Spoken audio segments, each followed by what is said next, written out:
Assalamualaikum warahmatullahi wabarakatuh. Bismillah, alhamdulillah, wassalatu wassalamu ala rasulillah. I'lam, ketahuilah, annan nikaha, sesungguhnya nikah itu sunnatun marhubatun, adalah sunnahnya Nabi. Wa tariqatun mahbubatun, dan juga jalan yang disenangi. Li'an nabihi, karena dengan sebab kita melakukan menikah, baqa at-tanasuli, maka akan langgeng keturunan manusia. Wadawamat tawasuli, dan dengan nikah maka akan terdapat kesinambungan antara satu dengan yang lainnya.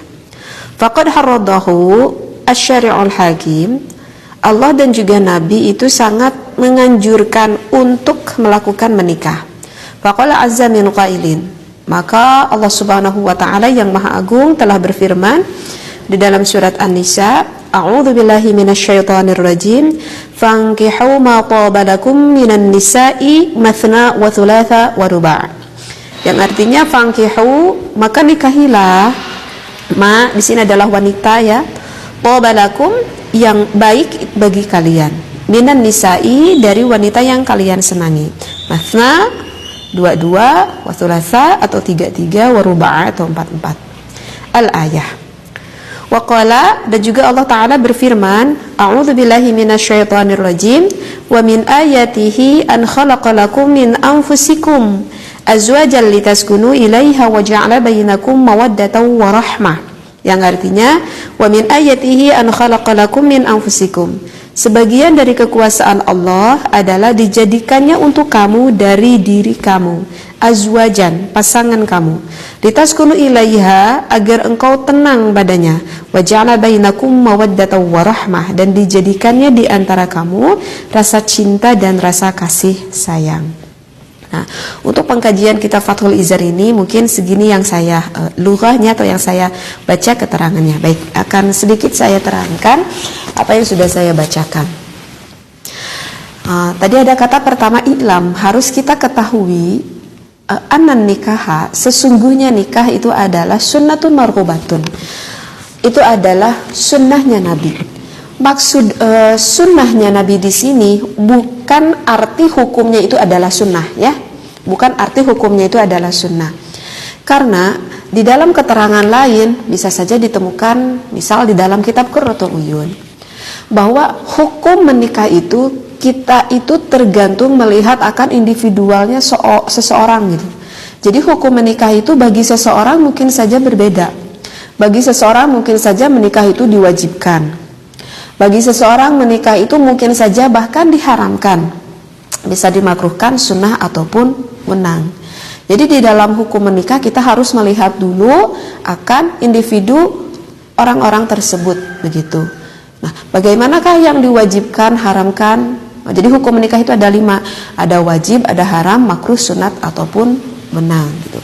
Tapi di sini saya nggak akan membahas hukum yang 5 itu ya, karena ini terlalu menyebar gitu, karena di dalam Fathul Izar ini gak dikatakan bagaimana hukum dari menikah. Insyaallah kalau kapan waktu saya mengaji Qurratul Uyun, saya akan membahas akan hukum menikah tersebut. Jadi artinya di sini sunnatun marhubatun adalah pekerjaan, cek orang Sunda pada melan lah gitu ya.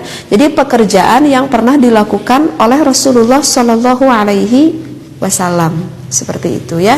Jadi bukan artinya hukumnya adalah sunnah, bukan seperti itu.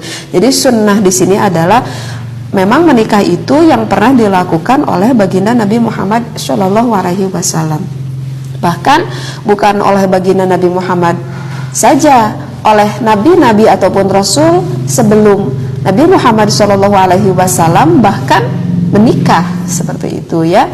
Jadi semua nabi dan rasul itu menikah, kecuali ada Nabi Yahya dan juga Nabi Isa yang tidak menikah. Tetapi misalkan contoh nih Nabi Isa, kenapa Nabi Isa juga enggak menikah? Itu karena memang ada suatu alasan. Kenapa Nabi Isa tidak menikah? Karena kan Nabi Isa itu hidup pada zaman Bani Israel gitu ya. Nah pada waktu itu, pada zaman Nabi Isa itu ada wanita-wanita Bani Israel itu tidak ada seorang pun wanita yang akhlaknya baik yang pantas untuk dinikahi oleh Nabi Isa alaihi salam. Nah, oleh karena itu Nabi Isa tidak menikah gitu. Karena pada waktu zaman Bani Israel sekali lagi wanita-wanita akhlaknya itu sangat buruk sekali. Nah, ibaratlah seperti itu begitu. Kenapa alasannya tidak menikah? Tetapi rasul-rasul yang lain semuanya menikah. Bahkan ini tertera ya di dalam surat Ar-Ra'd pada ayat ke-38, A'udzubillahi minasyaitonirrajim. Wa laqad arsalna rusulan min qablika wa ja'alna lahum azwajan wa dzurriyyah. Sana dikatakan bahwa sesungguhnya kami telah mengutus beberapa rasul sebelum kamu dan kami memberikan kepada mereka istri dan juga keturunannya. Sehingga pada zaman nabi-nabi sebelumnya pun sangat menganjurkan sekali kepada umat-umatnya untuk melakukan menikah